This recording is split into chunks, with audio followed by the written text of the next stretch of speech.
Select your language from the options below. Choisissez la langue à partir des options ci-dessous.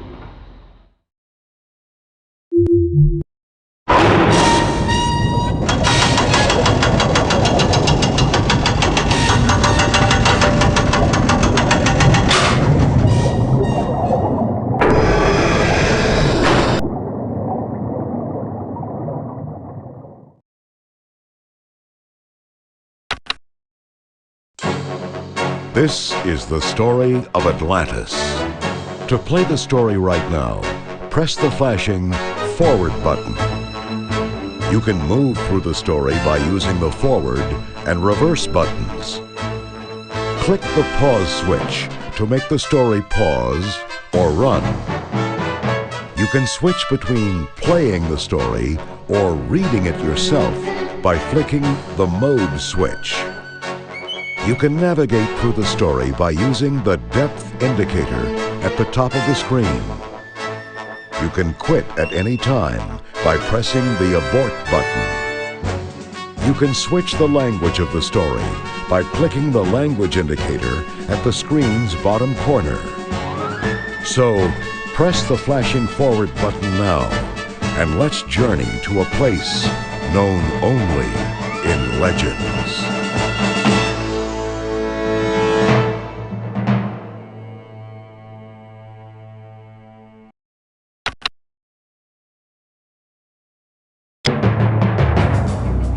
Thousands of years ago, the thriving city of Atlantis found itself gripped in unspeakable terror. On this fateful day, the Atlantean citizens ran in panic as a monstrous tidal wave raced across the ocean directly toward them, threatening to wipe them out. Amid the confusion, the Atlantean warriors darted about on their armada of flying stonefish vehicles, shouting in their native tongue in a vain attempt to restore order.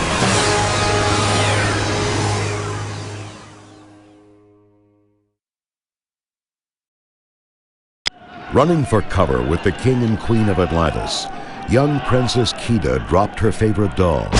Suddenly, a strange beam of light from the sky closed in on them. In horror, Kida saw the beam begin to lift her mother away. Helplessly losing her grip on her daughter, the queen removed a bracelet from Kida's small wrist. Astonished, the king cautioned Kida to close her eyes. He looked up as the queen was absorbed into a giant crystal hovering in the sky above the city. The king sadly offered thanks and a silent goodbye to his beloved wife.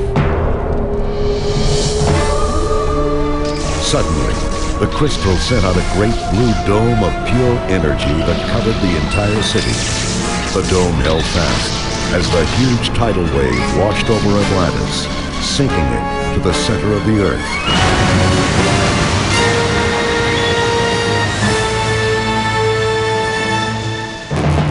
Within seconds, there was almost no trace of its existence. Ages passed. By the year 1914, Atlantis was a myth to practically everyone except Milo Thatch, an expert in maps and languages.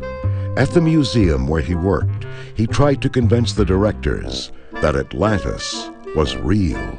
10,000 years before the Egyptians built the pyramids, Atlantis had electricity, advanced medicine, even the power of flight. Numerous ancient cultures all over the globe agree that Atlantis possessed a power source of some kind, more powerful than our modern internal combustion engines.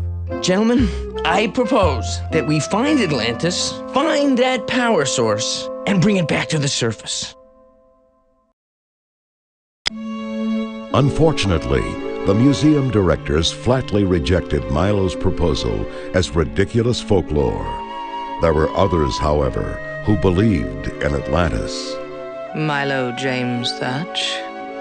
Who are you? How did you get in here? I came down the chimney.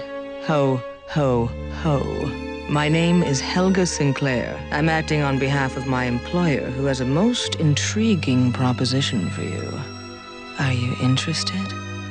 Helga brought Milo to the cavernous mansion of wealthy eccentric Preston Whitmore. In the gallery, Milo noticed a familiar portrait. Grandpa? Then he noticed an old man sitting like a pretzel on the floor. Preston Whitmore. Join me in a little yoga? Did you really know my grandfather? We stayed close friends till the end of his days. Look on that table. It's for you. It's the Shepherd's Journal. Mr. Whitmore, this journal is the key to finding the lost continent of Atlantis.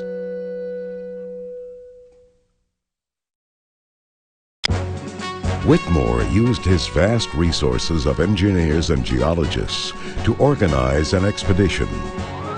Soon, Milo found himself being welcomed aboard an enormous submarine by Commander Rourke. Pleasure to meet the grandson of old Thaddeus. But the introductions were cut short by Communications Officer Packard. Commander, I'm picking up something on the hydrophone I think you should hear. The strange sound filled the submarine. Helmsman, bring us about. Tighten our search pattern and slow us down. A crushing blow pounded the sub. The crew tumbled about the deck. Outside, the Leviathan, a gigantic sea monster who guarded the entrance to Atlantis, was clawing at the ship. Fire torpedoes! Milo stared out the porthole. Jiminy Christmas! It's a machine!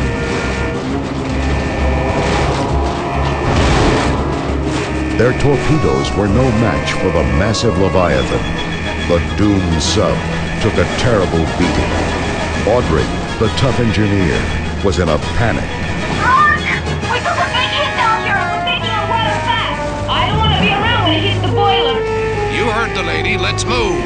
All hands abandon ship. All hands abandon ship. The crew escaped in their aqua evac vehicles as the sub was crushed to scrap metal. The fierce Leviathan immediately bombarded the smaller vehicles. Rourke spotted a crevice in the rocks. There, up ahead. The Leviathan, unable to follow, shot a furious electrical beam that sent the last few sub-pods into collision with each other.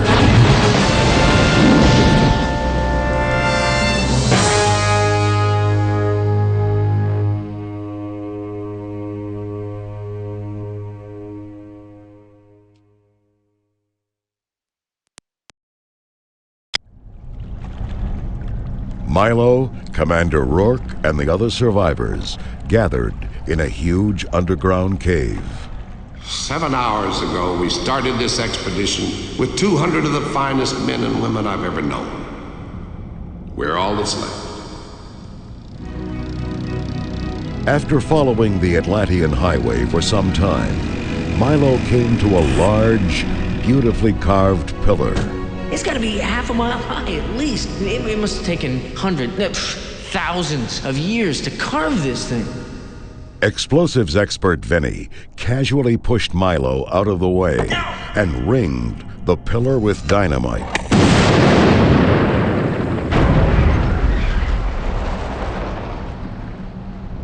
Hey, look, I made a bridge. It only took me 10 seconds? 11 tops. The group crossed the fallen pillar and continued exploring.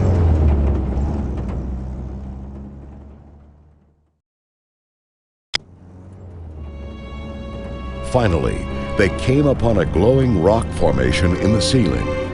Milo knew they were close. This is it. It's gotta be. As the crew ate their dinner, Milo kept studying the Shepherd's Journal. This doesn't make any sense. See, in this passage here, the shepherd seems to be leading up to something. He calls it the heart of Atlantis. It could be the power source the legends refer to, but then it just cuts off. It's almost like there's a missing page.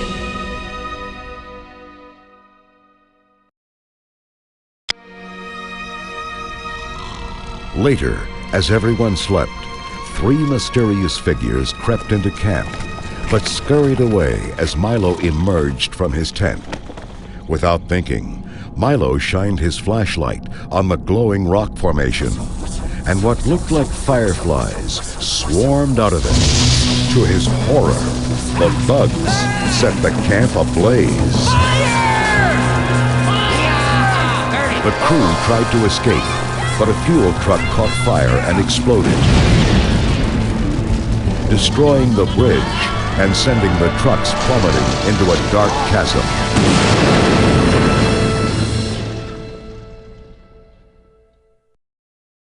Molière, known as Mole, put his ear to the ground. We are standing at the base of a dormant volcano.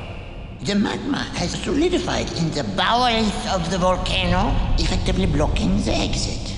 If we could blow the top off of that thing, we'd have a straight shot to the surface. Mr. Thatch, what do you think?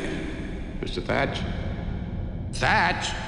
Milo was lying some distance away, injured and unconscious. He awoke to find 3 visitors staring intently at him. In Atlantean, they discussed who he might be and whether he should live. The trio's leader, a young woman, placed a blue crystal on Milo's wound, and it healed instantly. But the sound of roaring engines approaching caused the 3 to run away. Hey, wait a minute! Who are you? Come back!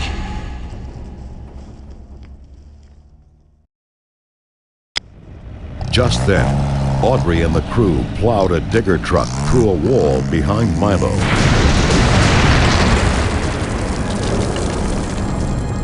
Revealing the spectacular world of Atlantis.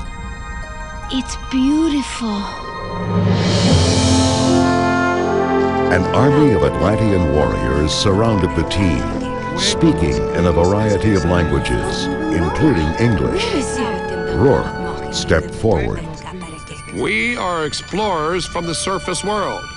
We come in peace. The young woman turned out to be Princess Kida, and she escorted the crew to her father, the king. He was not pleased, but he agreed to let the explorers stay one night. That evening, Kida took Milo to see the city. As they reached the top of a huge stone statue, Milo was overwhelmed by the view. Wow. You know, my grandpa used to tell me stories about this place as far back as I can remember. I just wish he could be standing here with me.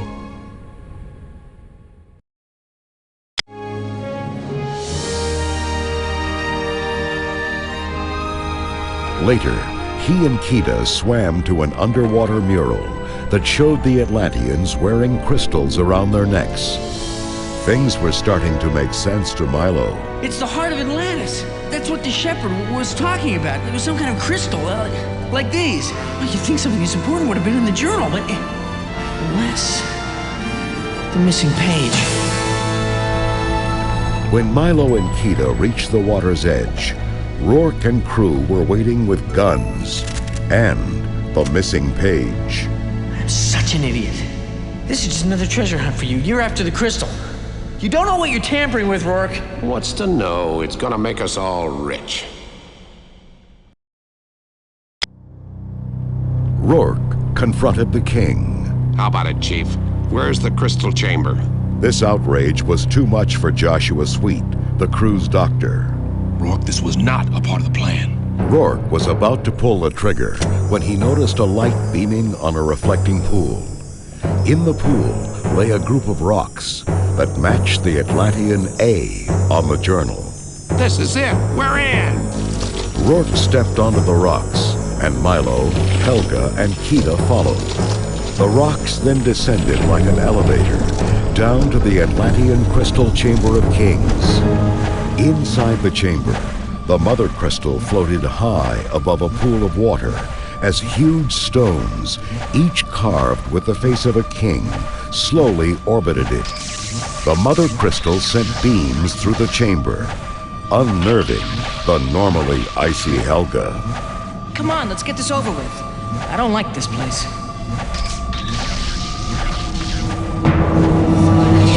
Kida fell into a trance and entered the reflecting pool. As Milo, Helga, and Rourke watched, Kida was lifted to the mother crystal. while the Kingstone's faces spun around her. Then, Kida became the crystal herself, and she slowly returned to the water. Milo felt like he'd lost a friend. Kida!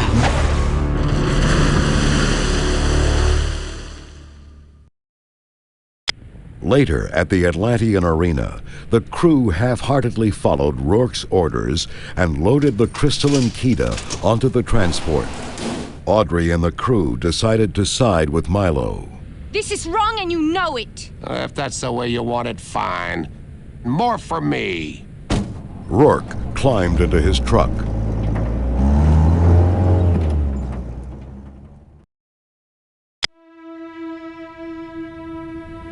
Meanwhile, in the palace, Milo sat at the dying king's side as he explained Kida's transformation. In times of danger, the crystal will choose a host, one of royal blood, to protect itself and its people. The crystal thrives on the collective emotions of all who came before us. In return, it provides power, longevity, protection. In my arrogance, I sought to use it as a weapon of war, but its power proved too great to control. That's why you hid it beneath the city, to keep history from repeating itself. And to prevent Kida from suffering the same fate as my beloved wife. If she remains bonded to the crystal, she could be lost to it forever. The love of my daughter is all I have left. Return the crystal. Save Atlantis. Save my daughter. Milo stormed from the throne room. I'm going after Rourke. To the amazement of the crew, he boarded a stonefish and started it. Just follow my lead. Now let's do it!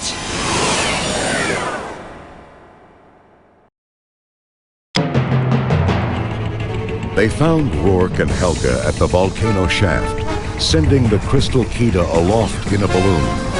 A dramatic dogfight ensued as Rourke's troopers fired at the stonefish, and Milo and crew retaliated with spears and crystal laser beams. Then, Milo leapt aboard the balloon, tearing it with his stonefish, and Audrey and Sweet started sawing the chains that attached Kida's pod to the balloon. Noting the altitude loss, Rourke lightened the load by tossing Helga overboard. Ladies first. Nothing personal! On the ground, the mortally wounded Helga shot a flare at the balloon, setting it aflame. Nothing personal. Milo and Rourke battled in the air, jumping from chain to chain. Grabbing an axe, Rourke swung at Milo, shattering Kida's crystal pod. Milo grabbed a glowing crystal shard and cut Rourke. The evil man glowed blue, then fiery red. Hardening to a solid crystal, the hideous beast pursued Milo until the balloon's swing blades put him to an end. Thank you, Evan.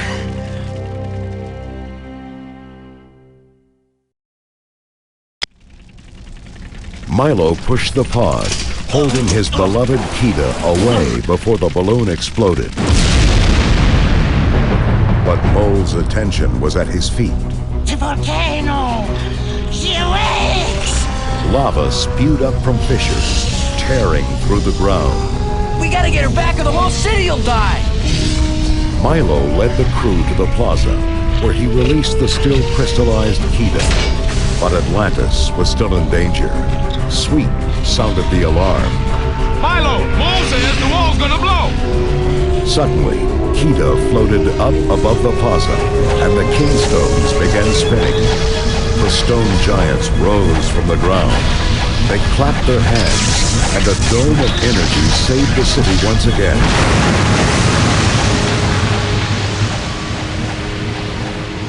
The Mother Crystal released the living Kida, and she floated down to Milo's arms. In her hand was the bracelet her mother had taken. Atlantis was restored.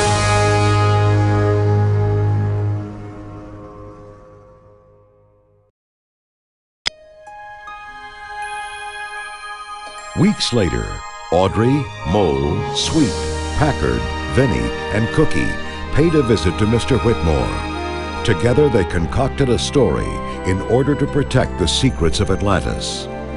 Milo stayed behind with Kida. With the Mother Crystal returned to its rightful place in the sky, the city was more beautiful than ever.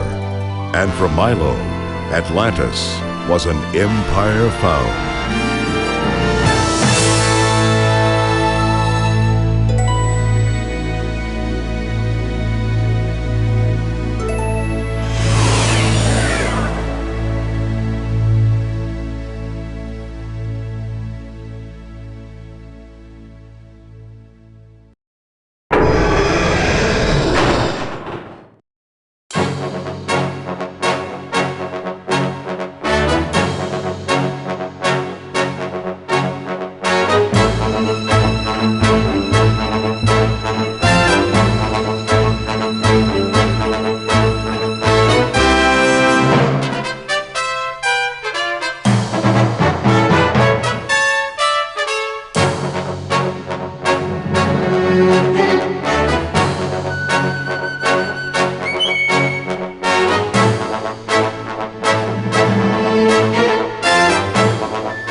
If you really want to quit, click on the picture of Vinny.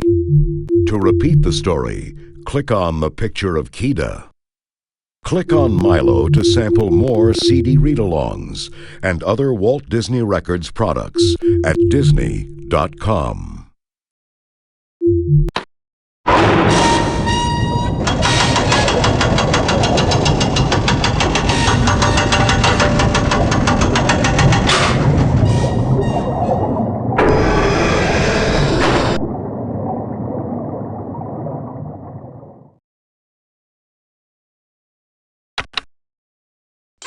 Voici l'histoire d'Atlantis, qui était le nom grec de l'Atlantide.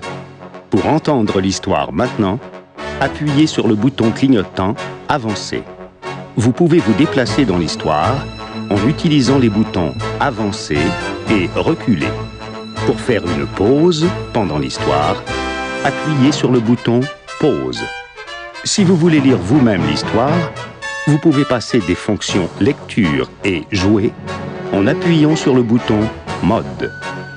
Vous pouvez naviguer dans l'histoire en appuyant sur le bouton « Profondeur » au haut de l'écran. Vous pouvez quitter en tout temps en appuyant sur le bouton « Quitter ». Vous pouvez changer entre l'anglais et le français à tout moment en appuyant sur le bouton « Langage ». Alors, appuyez sur le bouton « Avancer » maintenant et commençons notre voyage dans un endroit connu seulement dans nos légendes.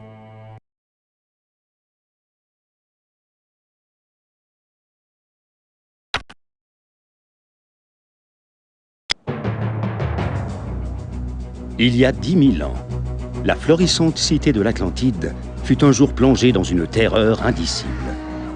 En cet instant fatidique, les citoyens de l'Atlantide s'enfuirent en panique devant un raz-de-marée monstrueux qui déferlait vers eux depuis le bout de l'océan, menaçant de les engloutir. Dans la confusion, les guerriers atlantes décollèrent à bord de leur armada de poissons-scorpions volants. Les guerriers criaient en vain dans leur langue pour tenter de restaurer l'ordre.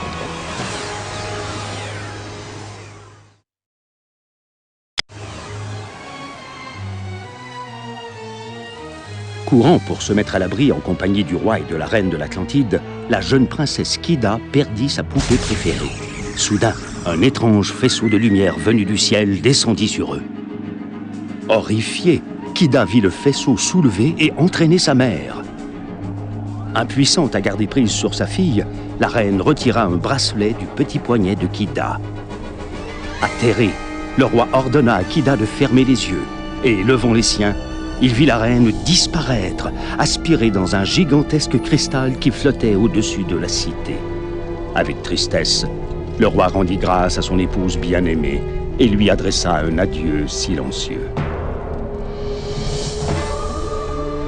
Soudain, le cristal émit un immense dôme bleu d'énergie pure qui recouvrit toute la cité. Et le dôme résista au coup de l'énorme raz-de-marée qui déferla sur l'Atlantide et l'enfonça jusqu'au centre de la Terre.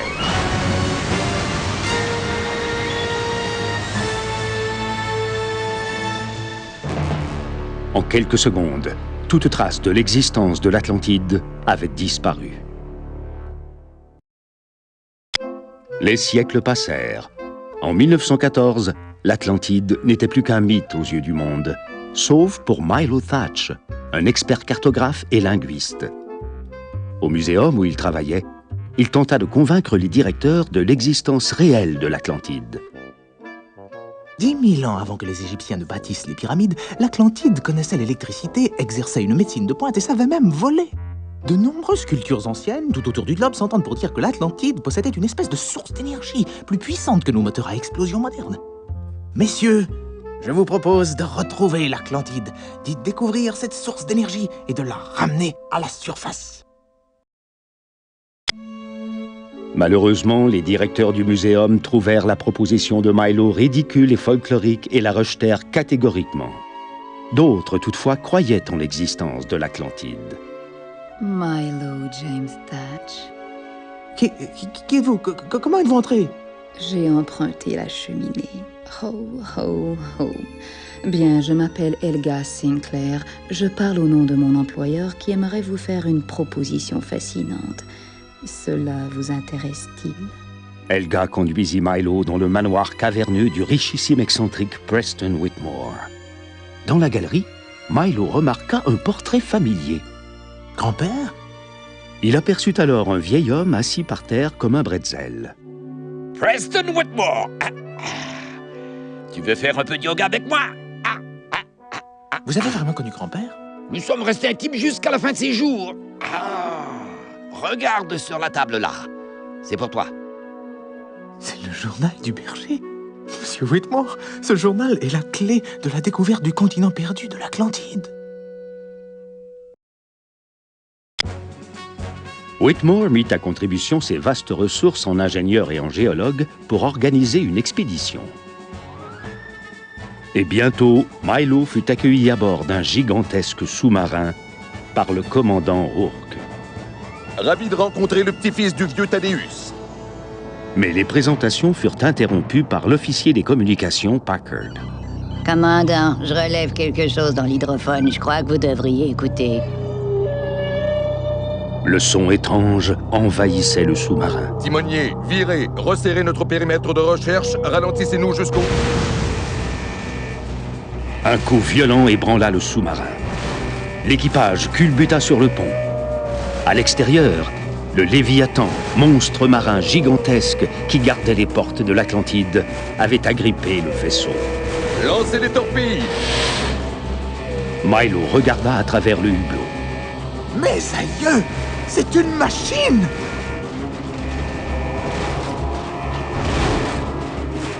Leurs torpilles étaient trop faibles pour le puissant Léviathan.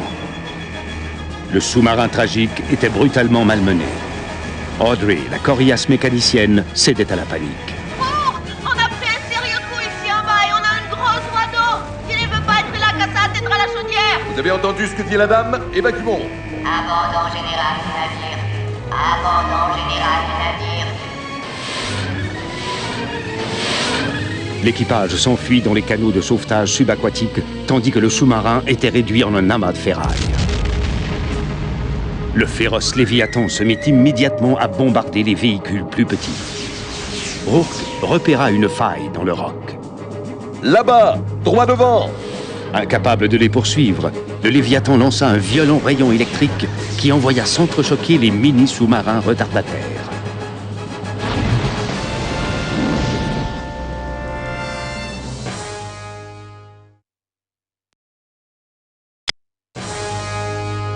Milo, le commandant Rourke et les autres survivants se retrouvèrent dans une immense grotte sous la mer. Il y a 7 heures, nous avons lancé cette expédition avec 200 des meilleurs hommes et femmes que j'ai connus. Nous sommes les seuls survivants.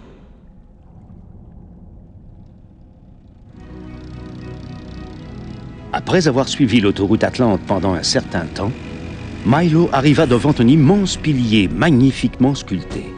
Il doit faire au moins 1 kilomètre de haut. Et ça a dû leur prendre des centaines, des milliers d'années pour sculpter ce truc. L'expert artificier Vinny écarta négligemment Milo et entoura le pilier de bâtons de dynamite.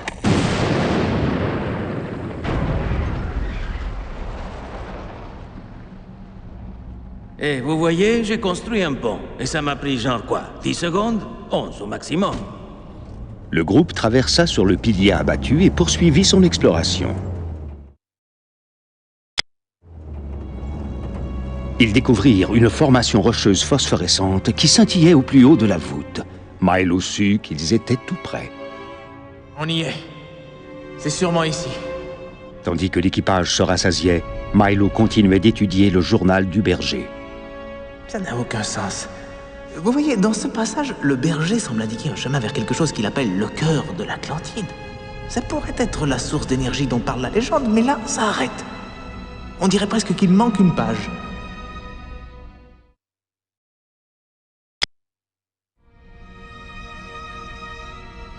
Plus tard, alors que tout le monde dormait, 3 silhouettes mystérieuses se glissèrent dans le campement, mais s'enfuirent aussitôt quand Milo sortit de sa tente. Par inadvertance, Milo dirigea sa lampe de poche sur la formation rocheuse phosphorescente, et une espèce d'essaim de mouche à feu en jaillit. À sa grande horreur, les insectes mirent le feu au campement. L'équipage tenta de s'enfuir, mais un camion-citerne prit feu et explosa, détruisant le pont et précipitant les camions dans un gouffre sans fond.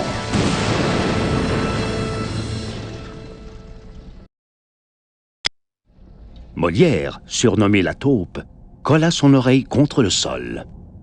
On est au pied d'un volcan éteint. Le magma s'est solidifié dans les entrailles du volcan et a bloqué la sortie.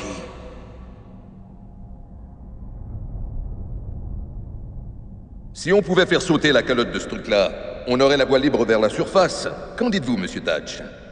Monsieur Thatch? Thatch!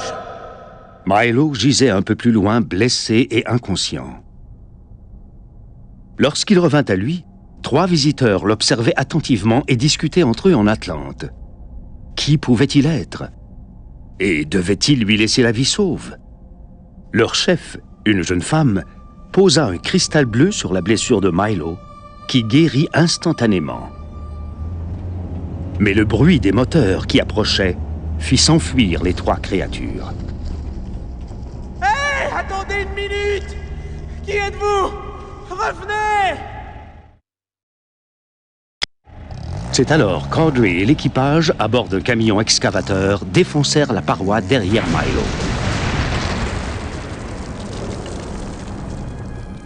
Révélant le monde merveilleux de l'Atlantide. Que c'est beau.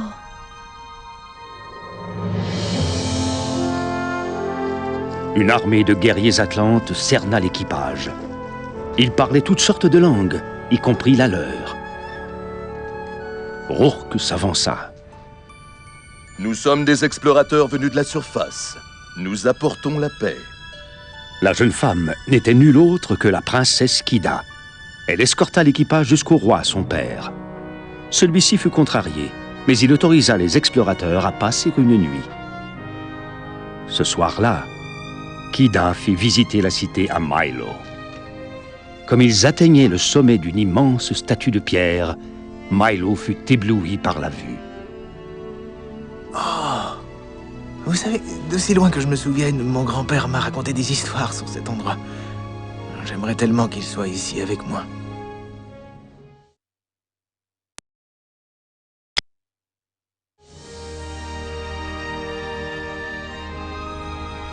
Plus tard, Milo et Kida gagnèrent à la nage une muraille sous-marine qui dépeignait des Atlantes portant des cristaux autour du cou. Les choses commençaient à prendre un sens pour Milo. C'est ça le cœur de l'Atlantide. C'est de ça que parlait le journal du berger. C'est une espèce de cristal comme cela. Une chose aussi importante aurait dû être mentionnée dans le journal. À moins que la page manquante. Quand Milo et Kida regagnèrent le rivage, Rourke et l'équipage les attendaient armes à la main.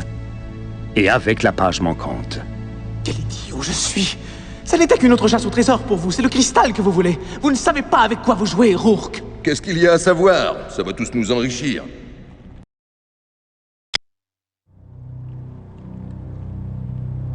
Rourke se planta devant le roi. Alors, grand chef, où est la salle du cristal? Cette insulte était intolérable pour Joshua Gentil, le médecin du bord. Rourke, ça ne faisait pas partie du plan, ça. Rourke était sur le point de tirer quand il remarqua les reflets d'une lumière à la surface d'un bassin. Au fond de l'eau, une formation de rochers dessinait le A, en écriture atlante, de la couverture du journal. C'est là, nous y sommes. Rourke mit le pied sur les rochers, et Milo, Helga et Kida le rejoignirent. Les rochers s'enfoncèrent alors comme un ascenseur jusqu'à la salle du cristal royal. À l'intérieur, le cristal-mer flottait haut au-dessus du bassin, flanqué d'énormes visages de rois taillés dans la pierre, qui orbitaient lentement autour.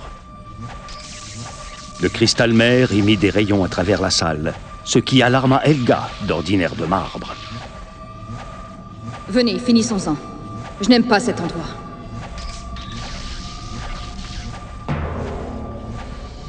Kida tomba en transe et pénétra dans le bassin aux reflets. Sous les yeux de Milo, Helga et Rourke, elle fut soulevée jusqu'au cristal-mer, tandis que les visages royaux de pierre tournaient autour d'elle. Enfin, Kida devint elle-même le cristal et retomba lentement vers l'eau. Milo sentit qu'il perdait une amie. Kida.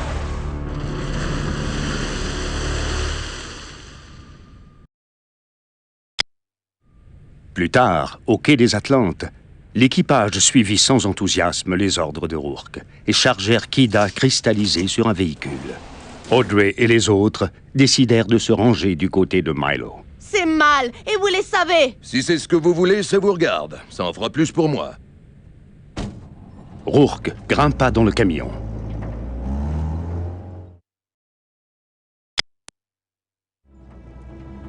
Pendant ce temps au palais, Milo s'assit au chevet du roi mourant et lui expliqua la métamorphose de Kida. Devant le danger, le cristal se choisissait un hôte de sang royal pour se mettre à l'abri et protéger son peuple.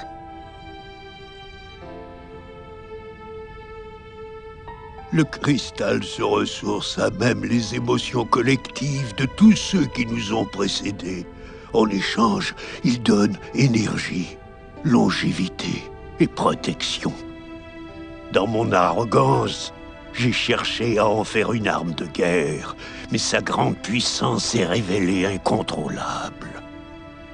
C'est pour ça que vous l'avez caché sous la cité, pour empêcher que l'histoire ne se répète. Et pour éviter que Kida ne subisse le même sort que mon épouse bien-aimée. Si elle reste fondue dans le cristal, elle pourrait s'y perdre pour toujours. L'amour de ma fille est tout ce qui me reste. Rapporter le cristal. Sauver l'Atlantide. Sauver ma fille. Milo se précipita hors de la salle du trône. Je vais rattraper Rourke. À la stupéfaction de l'équipage, il monta à bord d'un poisson-scorpion et le mit en marche. Tous derrière moi. Et maintenant, allons-y!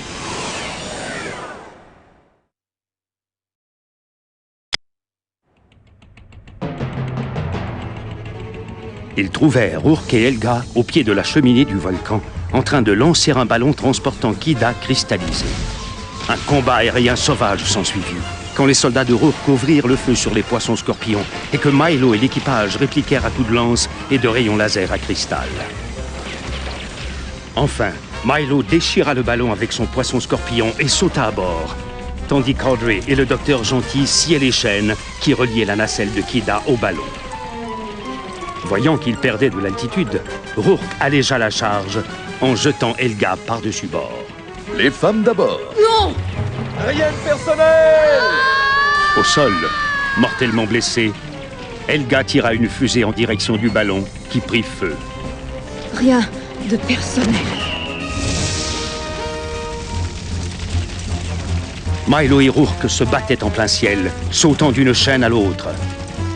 Rourke tenta de frapper Milo d'un coup de hache, mais pulvérisa le hublot de la nacelle de Kida. Milo s'empara d'un éclat de cristal scintillant et en blessa Rourke. Le méchant homme vira au bleu, puis au rouge vif. Tandis qu'il se cristallisait peu à peu, de hideux animal s'acharnait sur Milo, jusqu'à ce qu'enfin, les balles des hélices du ballon le réduisent à néant. Dieu soit loué.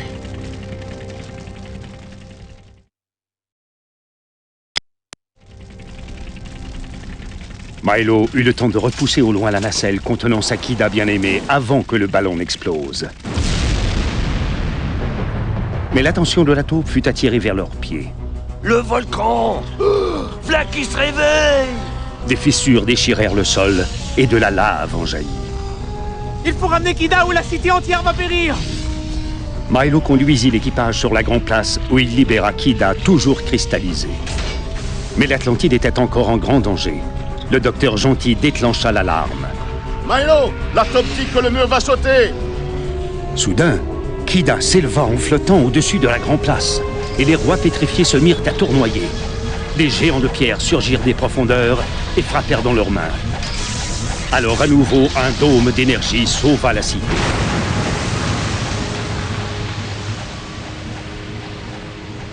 Le cristal-mère libéra Kida vivante et elle atterrit en douceur dans les bras de Milo. Dans sa main, elle tenait le bracelet que sa mère avait emporté. L'Atlantide était remise au monde.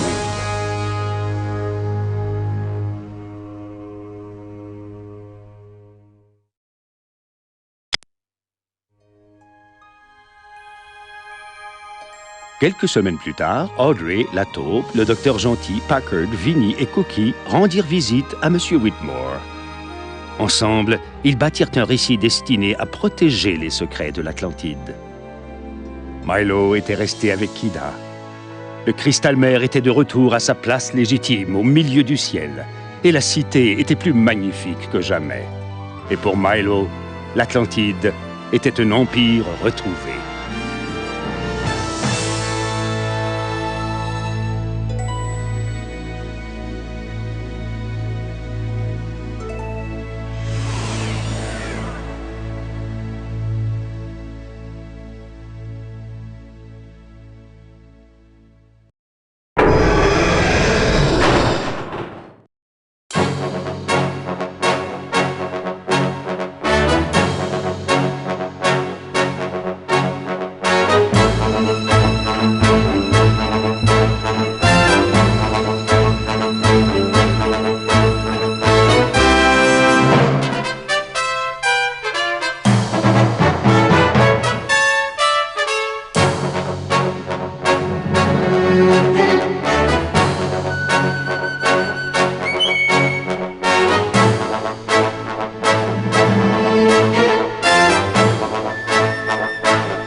Si vous voulez vraiment quitter, cliquez sur l'image de Vinny.